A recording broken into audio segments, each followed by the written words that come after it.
అందరికీ నమస్తే. Welcome to TR TV. నేను మీ తిరుపతి. తెలంగాణ రాష్ట్ర ముఖ్యమంత్రి రేవంత్ అన్న బాధలు ఉన్నాడు. ఏం చేయాలో రేవంత్ అన్నకు అర్థమైతలేదు. సొంత పార్టీ ఎమ్మెల్యేలు రేవంత్ రెడ్డి పైన అసంతృప్తితోటి అసహనంతో ఉన్నారు. రేవంత్ రెడ్డిని ఓపెన్గానే విమర్శలు చేస్తున్నారు. కాంగ్రెస్లో ఉన్నటువంటి ఇద్దరు ముగ్గురు ఎమ్మెల్యేలు మీడియా ముఖంగా రేవంత్ రెడ్డిని కాంగ్రెస్ పార్టీ మంత్రులను ప్రశ్నిస్తున్నారు. కాంగ్రెస్ ప్రభుత్వాన్ని నిలదీసేటటువంటి కార్యక్రమం చేస్తున్నారు. కొంతమంది ఎమ్మెల్యేలు అయితే డైరెక్ట్ ఓపెన్గా మీడియా ముందు మా నియోజకవర్గానికి నిధులు వస్తలేవు, మా నియోజకవర్గాన్ని అభివృద్ధి కోసం 10 కోట్ల రూపాయలు కూడా రేవంత్ రెడ్డి ఇవ్వలేదు, మా నియోజకవర్గానికి నిధులు ఇవ్వకపోతే 10,000 మందితో ర్యాలీ చేస్తా. ఇంకొక ఎమ్మెల్యే అయితే మొత్తం మంత్రులకే నిధులు పోతున్నాయి, మా నియోజకవర్గానికి నిధులే వస్తలేవు, జనాల్లోకి పోవాలంటే భయం అవుతుంది, జనాలు అడిగే ప్రశ్నలకు సమాధానం చెప్పలేకపోతున్నాం, గిట్లయితే మళ్ళీ గెలుతామో ఓడిపోతామో అనేది కూడా మాకు అర్థమవుతలేదని చెప్పి ఇంకొక ఎమ్మెల్యే మాట్లాడుతున్నాడు. కొంతమంది ఎమ్మెల్యేలు మాకు మంత్రి పదవులు ఇవ్వకపోతే మేము పార్టీకి రాజీనామా చేస్తాం, మాకు మంత్రి పదవులు కావాలని చెప్పి కొంతమంది ఎమ్మెల్యేలు. ఇంకొంతమంది ఎమ్మెల్యేలు రేవంత్ రెడ్డి అధ్యక్షతలో మళ్ళా కాంగ్రెస్ అధికారంలోకి వస్తుందో రాదో, రేవంత్ రెడ్డి పర్ఫార్మెన్స్ బాగాలేదు, రేవంత్ రెడ్డి తన పదవి తాను కాపాడుకుంటున్నాడు తప్ప వేరే వాళ్ళని రేవంత్ రెడ్డి చూసుకుంటలేడు. ఇంకో మంత్రి ఏమో రేవంత్ రెడ్డి అన్ని శాఖలలో వేలు పెడుతున్నాడు, రేవంత్ రెడ్డి పద్ధతి మార్చుకోవాలి, రేవంత్ రెడ్డి పని రేవంత్ రెడ్డి చేసుకోవాలి, అన్ని శాఖలతో రేవంత్ రెడ్డికి సంబంధం లేదని చెప్పి ఇంకొక మంత్రి.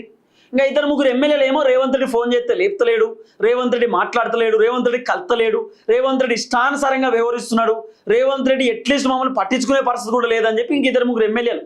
ఇట్లా దాదాపు ఒక 10-15 మంది ఎమ్మెల్యేలు రేవంత్ రెడ్డికి ఫుల్ అగెనెస్ట్ ఉన్నారు. ఇంకా రేవంత్ అన్న భయం పట్టుకున్నది, రేవంత్ అన్న ఆలోచనలో పడ్డాడు. ఇప్పుడు రేవంత్ అన్న బాధ ఏంటంటే ఆగస్టు 18వ తారీఖో 19వ తారీఖు మరి రేపో ఎల్లుండో రేవంత్ అన్న పర్యటన ఉన్నది, విదేశీ పర్యటన. దాదాపు ఒక 25 రోజుల పాటు అమెరికా అటు సైడ్ పోతున్నాడు అన్న, దుబాయ్ అమెరికా సైడ్ పోయి పెట్టుబడులు తీసుకొస్తున్నాడు హైదరాబాద్కి. అంటే దాదాపు 1,00,000 కోట్లు 2,00,000 కోట్ల రూపాయలు పెట్టుబడులు హైదరాబాద్కు పట్టుకొస్తారట, మల్టీనేషనల్ కంపెనీలు హైదరాబాద్కు పట్టుకొస్తారట, లక్షల ఉద్యోగాలు రేవంత్ రెడ్డి ఇప్పియబోతున్నట. ఇక రేవంత్ రెడ్డి 25 రోజుల పాటు మొత్తం విదేశీ పర్యటన. అయితే రేవంత్ అన్న బాధ 25 రోజుల పాటు నేను దేశానికి పోతా, తెలంగాణ రాష్ట్రంలో నేను నేను మళ్ళొచ్చే వరకు నా ముఖ్యమంత్రి పదవిలోకి వేరే వాళ్ళు కూర్చుంటే ఏందనేది రేవంత్ అన్న బాధ. ఇప్పుడు రేవంత్ రెడ్డి ముఖ్యమంత్రి లేకపోతే సెకండ్ ప్లేస్ బట్టి విక్రమార్కే ముఖ్యమంత్రి వ్యవహారంలో ఉండాలి. ఆ తర్వాత శ్రీధర్ బాబు ఐటీ మంత్రి కాబట్టి ఇక ఆయన మొత్తం ముఖ్యమంత్రి హోదాలో ఉండాలి. ఎందుకంటే రేవంత్ రెడ్డి హోంశాఖ మంత్రి, విద్యాశాఖ మంత్రి, మున్సిపల్ శాఖ మంత్రి మొత్తం రేవంత్ రెడ్డి కాబట్టి ఉన్న 2-3 శాఖలు మొత్తం రేవంత్ రెడ్డి దగ్గరనే ఉన్నది. ఇక రేవంత్ రెడ్డి తర్వాత కీలక పాత్ర పోషించే వ్యక్తులు బట్టి విక్రమార్క, ఉత్తమ్ కుమార్ రెడ్డి, శ్రీధర్ బాబు, ఇట్లా మాట్లాడుకుంటూ పోతే 2-3 ఉన్నారు. ఇప్పుడు రేవంత్ రెడ్డి బాధ ఏంది, నేను పోతే నా ముఖ్యమంత్రి పదవిని ఎవరైనా కథం చేస్తారేమో, నా ముఖ్యమంత్రి పదవిని ఎవరైనా లాక్కుంటారేమో, నా సీఎం కుర్చీ పైన కన్నేస్తారేమో, ఎమ్మెల్యేలు అందరూ కలిసి మంత్రులు అందరూ కలిసి నా ముఖ్యమంత్రి కుర్చీలో కూర్చుంటారేమో అనేటటువంటి ఆలోచనతో రేవంత్ అన్న ఉన్నాడు. అందుకే రేవంత్ అన్న క్యాబినెట్ మీటింగ్లో మంత్రులకు చెప్పినట్ట, ఎమ్మెల్యేలు ఎవరైనా అటు ఇటు అయితే, ఎమ్మెల్యేలు ఎవరైనా అగెనెస్ట్ మాట్లాడితే, ఎమ్మెల్యేలు ఎవరైనా ప్రభుత్వం పైన విమర్శలు చేస్తే, ఎమ్మెల్యేలు ఎవరైనా ప్రభుత్వం పైన అసంతృప్తితో ఉంటే అది మీరే సెట్ చేయమని చెప్పి ఇన్ఛార్జ్ మంత్రులకు చెప్పినట్టు రేవంత్ రెడ్డి. మంత్రులకు అప్పచెప్పినట, ఎమ్మెల్యేలు ఎవరైనా అటు ఇటు ఉంటే మీరే చదువుర్రి, మీరే ఎమ్మెల్యేలతో మాట్లాడుర్రి, ఎమ్మెల్యేలను లైన్లో పెట్టుర్రి, ఎమ్మెల్యేలను గాడిలో పెట్టుర్రి, ఎమ్మెల్యేలు అందరూ ఒక కాడ మీటింగ్ పెట్టుకోవద్దు, ఎమ్మెల్యేలకు ఇబ్బంది ఉంటే మహేష్ కుమార్ గౌడ్తో మాట్లాడాలి, నాతో మాట్లాడాలి, మీనాక్షి నటరాజన్తో మాట్లాడాలి, మంత్రులతో మాట్లాడాలి, కానీ సొంత మీటింగ్లు పెట్టుకోవద్దు, సొంతంగా కలిసి మాట్లాడుకోవద్దు అని చెప్పి రేవంత్ రెడ్డి ఆల్రెడీ ఎమ్మెల్యేలకు చెప్పినట, మంత్రులకు కూడా చెప్పినట. కొంతమంది మంత్రులు అయినా ఓపెన్గా వాళ్ళు స్టేట్మెంట్ ఇస్తారు, రేవంత్ రెడ్డి మా శాఖలో వేలు పెడుతుండ్రు, రేవంత్ రెడ్డి మా శాఖలో ఇష్టానుసారంగా వ్యవహరిస్తున్నారు, మాకు నచ్చలేదు, మేము రాజీనామా చేస్తామని 2-3 ఎమ్మెల్యేలు అంటారు. రేవంత్ రెడ్డి క్యాబినెట్ మీటింగ్ పెడితే అసలు మంత్రులు వచ్చే పరిస్థితి కూడా లేదు, 2-3 మంత్రులు రాలే. ఒకసారి కోమటిరెడ్డి వెంకటరెడ్డి రాలేదు, కొండా సురేఖ రాలేదు, ఉత్తమ్ కుమార్ రెడ్డి రాలేదు. ఇట్లా మాట్లాడుకుంటూ పోతే కొంతమంది మంత్రులు రేవంత్ రెడ్డి క్యాబినెట్ మీటింగ్ పెట్టినా వస్తలేరు. రేవంత్ రెడ్డి భారీ బహిరంగ సభలు పెడితే కూడా ఎమ్మెల్యేలు గైరాజరైతురు, పోతలేరు. కొండా సురేఖ నిన్న రేవంత్ రెడ్డి ములుగులో పరకాలలో భారీ బహిరంగ సభలు పెడితే ఉమ్మడి వరంగల్ జిల్లా మంత్రి కొండా సురేఖ పోలేదు. పోకపోవడానికి రీజన్ ఏంటంటే రేవంత్ రెడ్డి పరకాల పోయి ఒక పెద్ద మంట పెట్టిండు, కొండా సురేఖకు బాధ అనిపించి ఆమె పోలేదు. ఆ తర్వాత రేవంత్ రెడ్డి మరి కొండా సురేఖకి ఇన్విటేషన్ ఇచ్చిందా అయ్యలేదా అనేది కూడా క్వశ్చన్ మార్క్. ఎందుకంటే రేవూరు ప్రకాష్ మొత్తం కూడా రేవంత్ రెడ్డికి బాగా close, Revanth Reddy outright Revuri ప్రకాష్కి సపోర్ట్ చేస్తాడు, రేవూరు ప్రకాష్కు కొండా సురేఖకు వాళ్ళకు లొల్లి పంచాయతీ పడదు. కాబట్టి ఎప్పటి నుండో గొడవలు అవుతున్న నేపథ్యంలో కావాలనే కొండా సురేఖ పోలేదేమో అనేది కొంత వినబడుతున్న చర్చ. మనం నెక్స్ట్ వీడియోలో మాట్లాడుకుందాం కొండా సురేఖ ఎందుకు పోలే ఏం కథ అనేది. ఇప్పుడు ఒకసారి ఈ వార్త నేను చదివి వినిపించేటటువంటి కార్యక్రమం చేస్తాను మీకు. రేవంత్ అన్న పాపం బాధపడుతున్నాడు, రేవంత్ అన్న ఇబ్బంది పడుతున్నాడు. రేవంత్ అన్న ఏమనుకుంటున్నట్ట అంటే సొంత పార్టీ వాళ్ళే తిడుతున్నారు. పాపం రేవంత్ అన్న పడుతున్నటువంటి బాధ ఎంత ఘోరం చూడండి. రేవంత్ అన్న ఏమంటున్నట అంటే క్యాబినెట్ మీటింగ్లో సొంత పార్టీ వాళ్ళే తిడుతున్నారు. రాజగోపాల్ రెడ్డి, పోచారం శ్రీనివాస్ రెడ్డి కామెంట్లపై క్యాబినెట్ భేటీలో రేవంత్ తీవ్ర ఆగ్రహం అట. రేవంత్ రెడ్డి ఆగ్రహం వ్యక్తం చేస్తున్నాడు క్యాబినెట్ భేటీలో. సొంత పార్టీ ఎమ్మెల్యేలే తిడుతుర్రు, మంత్రులే తిడుతుర్రు, ఎమ్మెల్సీలే తిడుతుర్రు, ఎంపీలే తిడుతుర్రు. ఇదెక్కడి కథ? గిట్ల తిడితే ఎట్లా? ఇది ఇట్టుడు కరెక్ట్ కాదు కదా. మన దాంట్లో మనమే తిట్టుకుంటే అవతల వాళ్ళకి చులకనైపోతాం. అవతల వాళ్ళు అంటే ఎవరు? బీఆర్ఎస్ బీజేపీకి చులకనైతాం. బీజేపీ బీఆర్ఎస్ వాళ్ళు మన మీద మాట్లాడతారు. మీకు కాంగ్రెస్ ఏ చక్కగా లేదు, మీ లీడర్లు మీరే తిట్టుకుంటున్నారు, మీకు మీరే పంచాయతీ, మీరు ఫస్ట్ చక్కగా ఉండండి, మిమ్మల్ని మీరు సెట్ చేసుకోండి అని చెప్పి సో మాట్లాడేటటువంటి పరిస్థితి వస్తుంది ప్రతిపక్ష పార్టీలు కూడా. సో అందుకే రేవంత్ రెడ్డి చెప్తున్నాడట ఏమని, సొంత పార్టీ ఎమ్మెల్యేలు నన్ను ఓపెన్గా తిడుతున్నారు, ఇలా అయితే మళ్ళీ గెలవడం కష్టం అంటున్నాడు రేవంత్ రెడ్డి. సొంత పార్టీ ఎమ్మెల్యేలే ఓపెన్గా నన్ను తిడుతురు, ఇట్లయితే గెలవడం కష్టం అని చెప్పి రేవంత్ రెడ్డి చెప్తున్నట్టు. అయ్యో నన్నే కదా తిట్టేది అని మీరు ఊరుకుంటే రేపు ఎన్నికలలో నాతో పాటు మీరు కూడా ఓడిపోతారు. వాళ్ళు ఎందుకు ఓడిపోతారు? రేవంత్ రెడ్డి అంటున్నాడు గిట్లా తిడితే ఓపెన్గా మనం ఓడిపోతామని చెప్పిండు. గిట్లా తిడుతురు, రేవంత్ రెడ్డినే తిడుతురు కదా మాకేంది అని చెప్పి మంత్రులు ఎమ్మెల్యేలు అనుకుంటేనట రేవంత్ రెడ్డితో పాటు ఎమ్మెల్యేలు మంత్రులు కూడా ఓడిపోతారట. ఇప్పుడు ఏం చేయాలా అంటే ఎవరైతే ఎమ్మెల్యేలు రేవంత్ రెడ్డిని తిడుతురో, రేవంత్ రెడ్డిని విమర్శిస్తురో వాళ్ళందరినీ ఇప్పుడు మిగతా ఎమ్మెల్యేలు, మిగతా మంత్రులు సైలెన్స్ ఉంచాలన్నట్టు. మీరు తిట్టకూరు రేవంత్ రెడ్డిని, ఆయన తిడితే మేము కూడా ఓడిపోతామని చెప్పి ఇప్పుడు మంత్రులకు భయం చెప్పాలా, ఎమ్మెల్యేలకు భయం చెప్పాలా మిగతా వాళ్ళు. ఇది రేవంత్ రెడ్డి చేస్తున్నటువంటి పని. ఇగో తర్వాత ప్రభుత్వంలో ఉన్న వాళ్ళే రూపాయలు లక్షల కోట్లు దోచుకున్నారని ఎలా అంటారు? ఇది ఎక్కడి పద్ధతి అంట? మరి వాస్తవం కదా. కాంగ్రెస్ అధికారంలోకి రాకంటే ముందు కాంగ్రెస్ పార్టీ ఎమ్మెల్యేల ఆస్తులు ఎంత, కాంగ్రెస్ అధికారంలోకి వచ్చిన తర్వాత కాంగ్రెస్ ఎమ్మెల్యేల ఆస్తులు ఎంత? ఒక్కొక్క ఎమ్మెల్యేకు తిరగడానికి ఇన్నోవా కారు కూడా లేదు. ఇవాళ ఒక్కొక్క ఎమ్మెల్యే రేంజ్ రోవర్ కార్లో, డిఫెండర్ కార్లో తిరుగుతున్నారు. కోట్లు విలువ చేసేటటువంటి కార్లో, కోట్లు విలువ చేసేటటువంటి విల్లాలు హైదరాబాద్లో కొన్నారు. పెద్ద పెద్ద బిల్డింగ్లు, అపార్ట్మెంట్లు హైదరాబాద్లో కొన్నారు. కొన్ని కోట్ల రూపాయలు విలువ చేసేటటువంటి భూములు ఎకరాల కొద్ది కొన్నారు ఎమ్మెల్యేలు. ఏడికెళ్ళి వచ్చినాయి పైసలు? ఇప్పుడు రేవంత్ రెడ్డి ఏమంటున్నాడు, లక్షల కోట్ల రూపాయలు దోచుకుంటున్నారు, సంపాదించుకుంటున్నారు అని చెప్పి రాజగోపాల్ రెడ్డి మాట్లాడినప్పుడు రాజగోపాల్ రెడ్డిని అంటున్నాడు రేవంత్ రెడ్డి. ఇట్లా సంపాదించుకుంటున్నారు అని చెప్పి మన పార్టీ ఎమ్మెల్యేలు మాట్లాడితే ఎట్లా? ఇది ఎక్కడి పద్ధతి అని రేవంత్ రెడ్డి అంటున్నాడు. ఏం రియాలిటీ కాదా? రేవంత్ రెడ్డి ముఖ్యమంత్రి కాకంటే ముందు రేవంత్ రెడ్డి ఆస్తి ఎంత? రేవంత్ రెడ్డి ముఖ్యమంత్రి కాకంటే ముందు రేవంత్ రెడ్డి అన్నదమ్ముల ఆస్తులు ఎంత? ఇలా రేవంత్ రెడ్డి అన్నదమ్ముల ఆస్తులు ఎంత? రేవంత్ రెడ్డి ఆస్తి ఎంత ముఖ్యమంత్రి అయిన తర్వాత? కాంగ్రెస్ పార్టీ ఎమ్మెల్యేల ఆస్తులు ఎంత కాంగ్రెస్ అధికారంలోకి వచ్చిన తర్వాత? చెప్పులు గతి లేనటువంటి ఎమ్మెల్యేలు ఇవాళ పెద్ద పెద్ద బంగ్లాలో ఉంటలేరా? రేవంత్ రెడ్డి ముఖ్యమంత్రి అయిన తర్వాత వేల కోట్లు, వందల కోట్లు సంపాదించుకున్నటువంటి వాళ్ళు చాలామంది ఉన్నారు అధికారంలోకి వచ్చిన తర్వాత. ఓపెన్ రియాలిటీ కాదా? అక్రమ మైనింగ్లు చేసేటటువంటి ఎమ్మెల్యేలు, మంత్రులు లేరా? దందాలు చేసేటటువంటి వాళ్ళు లేరా? ఇసుక దందాలు చేసేటటువంటి వాళ్ళు లేరా? కబ్జాలు పెట్టేటటువంటి వాళ్ళు లేరా? వీళ్ళందరూ ఉన్నారు కదా. ఏ అవినీతే లేదు, అక్రమాలే లేదు, కాంగ్రెస్ అద్భుతమైనటువంటి పరిపాలన చేస్తున్నది, సూపర్ పరిపాలన చేస్తుందని చెప్పి అబద్ధాలు చెప్పడం ఎందుకు? అబద్ధాలు చెప్పడం ఎందుకు? నేను ఓపెన్గా అడుగుతున్నా. కాంగ్రెస్ అధికారంలోకి రాకంటే ముందు 66 మంది ఎమ్మెల్యేల ఆస్తులు ఎంత? కాంగ్రెస్ అధికారంలోకి వచ్చిన తర్వాత 66 మంది ఎమ్మెల్యేల ఆస్తులు ఎంత ఎంత సంపాదించుకున్నారు? సో లెక్కలు చెప్పాలా? రేవంత్ రెడ్డి మాట్లాడుతుంటే నాకు ఆశ్చర్యం అనిపిస్తున్నది. రాజగోపాల్ రెడ్డి మాట్లాడింది 100% కరెక్ట్. లక్షల కోట్లు, వేల కోట్లు, వందల కోట్లు సంపాదించుకునేటటువంటి కార్యక్రమం చేస్తున్నారు కాంగ్రెస్ పార్టీలో ఉన్నటువంటి కొంతమంది ఎమ్మెల్యేలు, మంత్రులు. ఇది ఓపెన్ రియాలిటీ. దీనిలో తప్పేమున్నది? తప్పేమున్నది? కాంట్రాక్ట్ల పేర్లతోటి లేకపోతే ఇంకా రకరకాల పేర్లతోటి కోట్ల రూపాయలు వెనకేసుకుంటలేరా?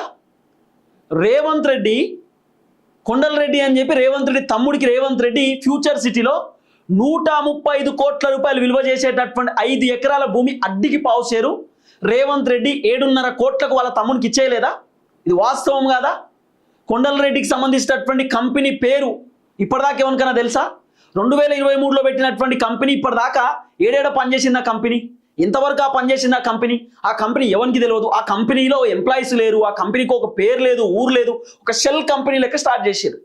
ఇప్పుడు ఆ కంపెనీకి పర్మిషన్లు ఇచ్చి ఫ్యూచర్ సిటీలో 5 ఎకరాల భూమి ఇచ్చి ఏదో భూకంపం బద్దలు కొడతారట. ఇప్పుడు ఏంది అర్థమైంది? ఎటుపోతుంది వ్యవస్థ? 22A అని చెప్పి ఒక సెక్షన్ పట్టుకొచ్చిరు. కోట్ల ఎకరాలు, మొత్తం ఒక కోట్ల, దాదాపు 1,20,00,000 ఎకరాలు అంటారు, 1,00,00,000 ఎకరాలు అంటారు. మొత్తం భూములన్నీ కూడా ప్రొబోహిటర్ ల్యాండ్ కిందకి వేసేసారు, మొత్తం బ్లాక్ లిస్ట్ వేసేసారు. సో ఏంది అర్థమైంది? హైడ్రాన్ పట్టుకొచ్చి మొత్తం ఆగం చేసి పడేసింది రేవంత్ రెడ్డి. హైడ్రా తోటి బ్లాక్మెయిలింగ్, 22A తోటి బ్లాక్మెయిలింగ్ జరుగుతలేవా? ఎమ్మెల్యేలు సంపాదించుకోకపోతే ఇంటికాడ కూర్చుంటారు అనుకుంటారా మీరేమన్నా?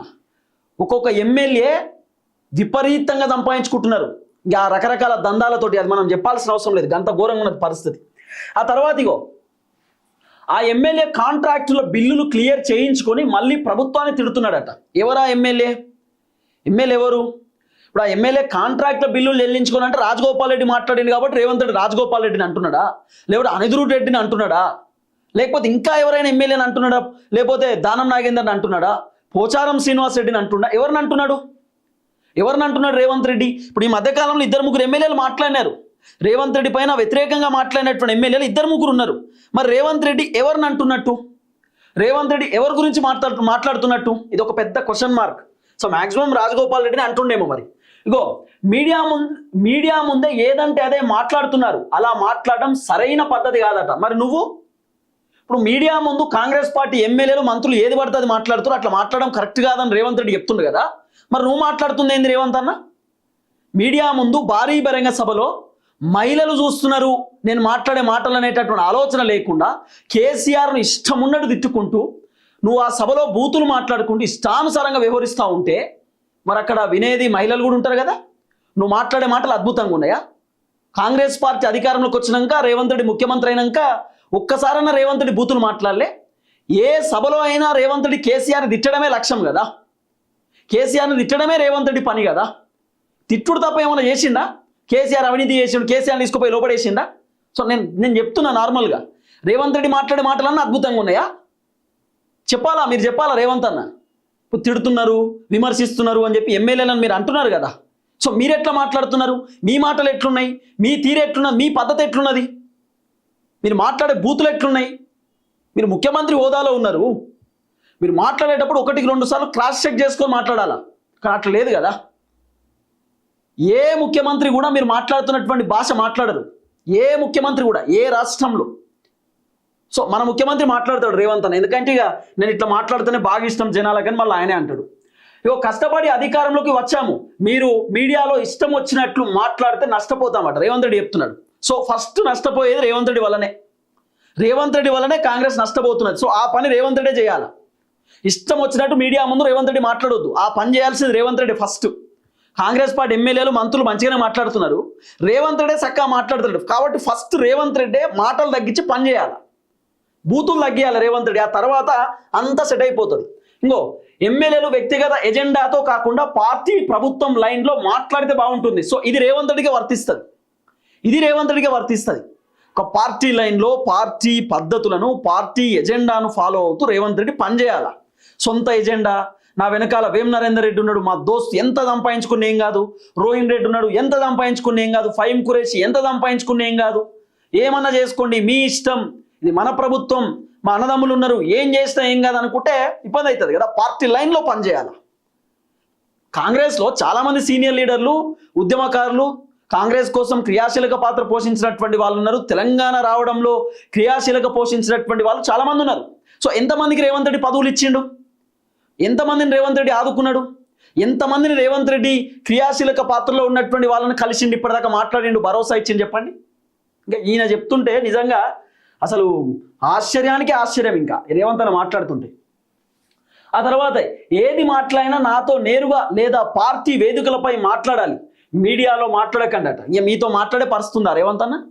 సరే పోనీ మీతో మాట్లాడడానికి మీ దగ్గరికి రాజగోపాల్ రెడ్డో, అనిరుద్ రెడ్డో, లేకపోతే ఇబ్రహీంపట్నం ఎమ్మెల్యే, లేకపోతే ఆయనో, లేకపోతే వేరే ఎమ్మెల్యేలు వస్తారు. పోచారం శ్రీనివాస్ రెడ్డి 20 సార్లు ఫోన్ చేస్తే మీరు లేపిరా రేవంత్ అన్న? దానం నాగేందర్ మిమ్మల్ని కలవడానికి వస్తే కలిసిరా మీరు? ఇదే పార్టీ మారిన ఎమ్మెల్యేలు మిమ్మల్ని కలవడానికి మీ ఇంటికి వస్తే మీరు కలిసిరా? ఇదే ఒరిజినల్ కాంగ్రెస్ పార్టీలో గెలిచినటువంటి ఎమ్మెల్యేలే మిమ్మల్ని కలవడానికి, మీతో మాట్లాడడానికి వస్తే మీరు కలిసిరా? మీరు కలిసే పరిస్థితి లేదు, మీరు మాట్లాడే పరిస్థితి లేదు. ఈ డైలాగులు కొట్టుడు ఎందుకు? నాతో నేరుగా మాట్లాడండి, నేరుగా కలవండి. మీరా 25 రోజులు ఇప్పుడు పత్తా లేకుండా పోనీకి రెడీ అయిపోయినావు. 25 రోజుల పాటు విదేశీ పర్యటన అని పోతున్నావు. ఈ భయం అంత ఎందుకు రేవంత్ రెడ్డి కంటే, నేను పోతున్నా కదా నా ముఖ్యమంత్రి పదవిని ఎవరైనా లాక్కుంటాడేమో, ఎవరైనా గుంజుకుంటారేమో. సో ఫస్టే వీళ్ళకి చెప్పిపోదాం, హెచ్చరికలు జారీ చేసిపోదాం, బాధ్యతలు కొంతమందికి అప్పచెప్పిపోదాం అనేది రేవంత్ రెడ్డి వర్షన్. ఏముంటుందో చూడండి. గ్రూపు కొట్లాటలో పార్టీలో చీలికలు వస్తున్నాయి, ఇప్పటికైనా అందరూ కలిసి పనిచేయండి. ఇది మీరే చేయాలా. కలిసి పని చేయాల్సింది రేవంత్ రెడ్డి. ఎందుకంటే రేవంత్ రెడ్డి అందరినీ కలుపుకొని ముందుకు పోవాలి. రేవంత్ రెడ్డి అందరినీ కలుపుకొని ముందుకు పోకపోతే నష్టపోయేది రేవంత్ రెడ్డి. మళ్ళా అసంతృప్తితో ఉన్న ఎమ్మెల్యేలను ఇన్ఛార్జ్ మంత్రులు దగ్గరుండి సమస్యలను సమన్వయం చేయాలన్నారు. సారీ, మళ్ళొకసారి చదువుతున్నా వినండి. అసంతృప్తితో ఉన్న ఎమ్మెల్యేలను ఇన్ఛార్జ్ మంత్రులు దగ్గరుండి సమన్వయం చేసుకోవాలన్నట్టు. ఇక సమన్వయం చేసుకోవాలంటే ఇక మరి ఎమ్మెల్యేలు ఎవరైనా అటు ఇటు మాట్లాడితే, ఎమ్మెల్యేలు ఏమైనా తేడా బిహేవ్ చేస్తే, ఏమైనా ఎమ్మెల్యేలు రేవంత్ రెడ్డి పైన అగెనెస్ట్ మాట్లాడినా, ఆ ఎమ్మెల్యేలు ఎవరైనా రేవంత్ రెడ్డికి వ్యతిరేకమైన లేకపోతే రేవంత్ రెడ్డి పైన కోప్పడ్డ అప్పుడు మంత్రులు రంగంలోకి దిగి మంత్రులు సెటరైట్ చేయాలన్నట. ఇక గట్లా మాట్లాడవద్దు, రేవంత్ అన్న చాలా మంచి వ్యక్తి, గట్టెట్లా మాట్లాడతాం, రేవంత్ అన్న ముఖ్యమంత్రి ఉంటేనే బాగుంటుంది, రేవంత్ రెడ్డి వల్లనే కాంగ్రెస్ వచ్చింది, రేవంత్ రెడ్డి వల్లనే ప్రభుత్వం వచ్చింది, రేవంత్ రెడ్డి లేకపోతే అసలే బాగుండదు అని చెప్పి ఇంకా అందరు చెప్పాలన్నట్టు. ఇది రేవంత్ రెడ్డి వర్షన్ లెక్క కనబడుతున్నది. సరే, ఏది ఏమైనా ఒక రకంగా చెప్పాలంటే రేవంత్ అన్న భయపడుతున్నాడు, వణికిపోతున్నాడు. ఎక్కడ ఈ ఎమ్మెల్యే అందరు నాకు అగెనెస్ట్ అయితే, ఈ అగెనెస్ట్ అయినటువంటి విషయం హైకమాండ్ వెళ్తే హైకమాండ్ నన్ను తీసేస్తారేమో, హైకమాండ్ నన్ను ముఖ్యమంత్రి పదవిలోకి వెళ్ళి తొలగిస్తారేమో అనే బాధతో రేవంత్ అన్న ఉన్నాడు. ఇది ఓపెన్ రియాలిటీ, మీరు అవునన్నా కాదన్నా. రేవంత్ అన్న బాధ ఇదే. ఇప్పుడు ఎమ్మెల్యేలు అందరూ అగెనెస్ట్ అయ్యారు అనుకో, ఎమ్మెల్యేలు అందరూ రేవంత్ రెడ్డిని విమర్శలు చేసిన అనుకో, మంత్రులందరూ రేవంత్ రెడ్డిని విమర్శలు చేస్తే హైకమాండ్ ఏం చేస్తారు? రేవంత్ రెడ్డి పైన బాగా వ్యతిరేకత వచ్చింది, రేవంత్ రెడ్డి పైన బాగా కోపం ఉన్నట్టుంది ఎమ్మెల్యేలకు, ఇంకా రేవంత్ రెడ్డిని మార్చడమే బెటర్ అని చెప్పి ఒకవేళ మార్చిరు అనుకో, అది రేవంత్ రెడ్డికి ఇబ్బంది అవుతుంది కదా. అందుకే రేవంత్ అన్న చిన్న మెల్లగా రకరకాలుగా అందరిని సెటరేట్ చేద్దాం అనేటటువంటి ప్లానింగ్లో ఉన్నాడు. అందరు కలిసి ఉండాలి, అందరు మంచిగా ఉండాలి, అందరు మనోళ్ళు. ఇది రేవంత్ అన్న బాధ. చూద్దాం ఏం జరగబోతుందో. దయచేసి వీడియో అందరికి షేర్ చేయండి. అందరికి నమస్తే, థ్యాంక్ యూ సో మచ్. జై తెలంగాణ.